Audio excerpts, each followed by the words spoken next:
Please note that in this account, Papa, or Swami Ramdas, refers to himself in the third person, as there was no personal identity any longer. One day, the kind Sadhu Ram, all of Ramdas's companions during his quest for God were referred to as Sadhu Ram. This sadhu took Ramdas for the darshan of a famous saint of the place named Sri Ramana Maharshi. His ashram was at the foot of Arunachala.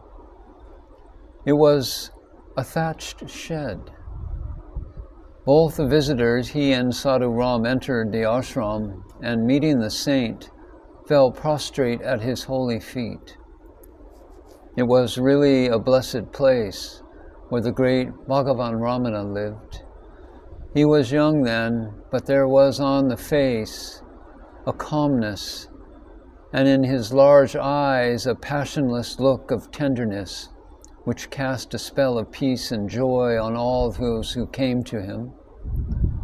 This was 1923, January. Ramdas was informed that the saint knew English, so he addressed Ramana thus: "Maharaj, here stands before thee a humble slave. Have pity on him. His only prayer to thee is to give him thy blessing." The Maharshi turned his beautiful eyes towards Ramdas and looked intently for a few minutes into his eyes, as though he was pouring into Ramdas his blessing through those orbs. Then shook his head as if to say he had blessed.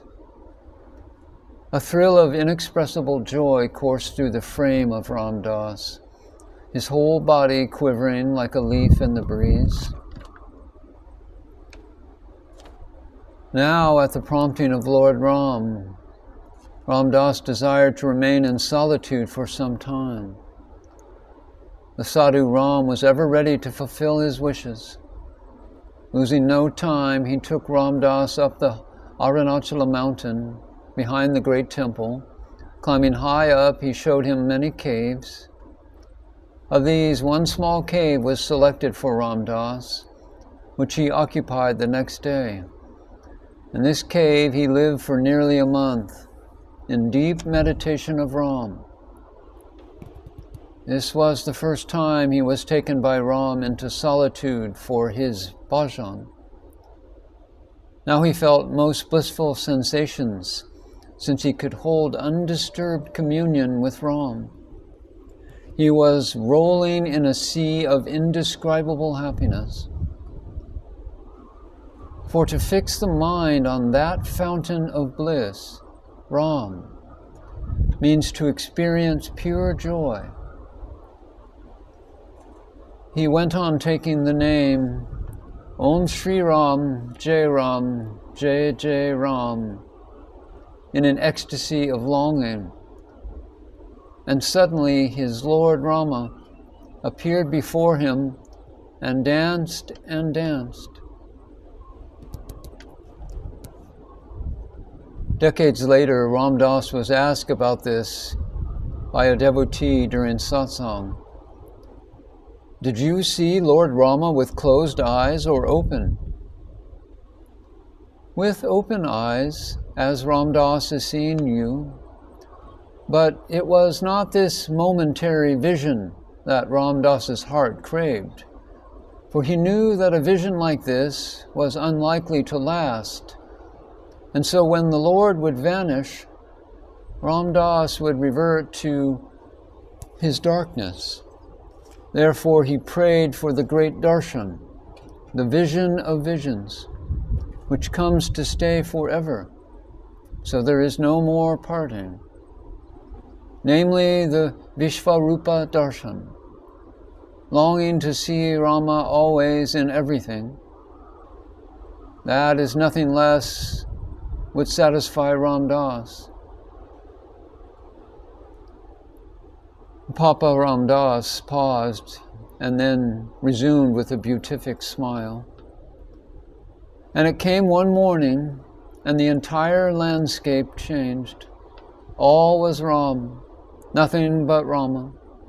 Wherever Ramdas looked, everything was permeated by Ram, vivid, marvelous, rapturous. The trees, shrubs, ants and cows, the cats and dogs, even inanimate things pulsated with the marvelous presence of the one Ram.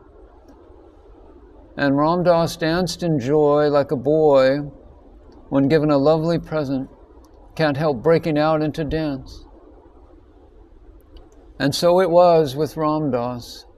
He danced with joy and rushed at a tree in front, which he embraced because it was not a tree, but Ram himself. A man was passing by. Ramdas ran towards him and embraced him, calling out, "Ram, oh Ram."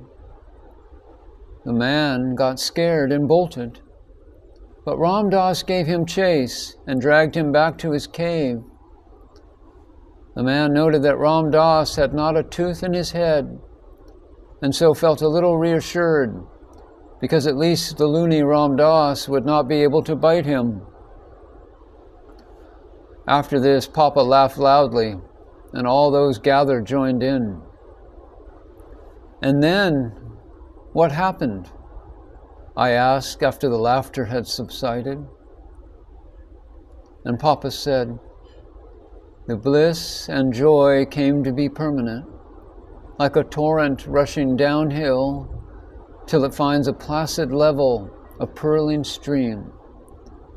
This experience is called Sahaja Samadhi, in which you can never be cut off from the consciousness of being at one with the one who has become all,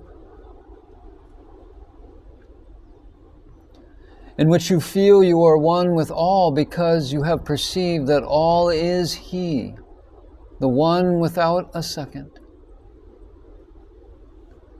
You see, Ramdas went to Ramana Maharshi in a state of complete obliviousness of the world. He felt thrills of ecstasy in his presence. The Maharshi made the awakening permanent in Ramdas. Some people have told Ramdas, "You went to the Maharshi and got illumination. Give us illumination like that." And Ramdas said, "You must come to Ramdas in the same spirit and in the same state as he went to the Maharshi. Then you will also get it." Where was his heart? How intense was his longing? What was the world to him at that time?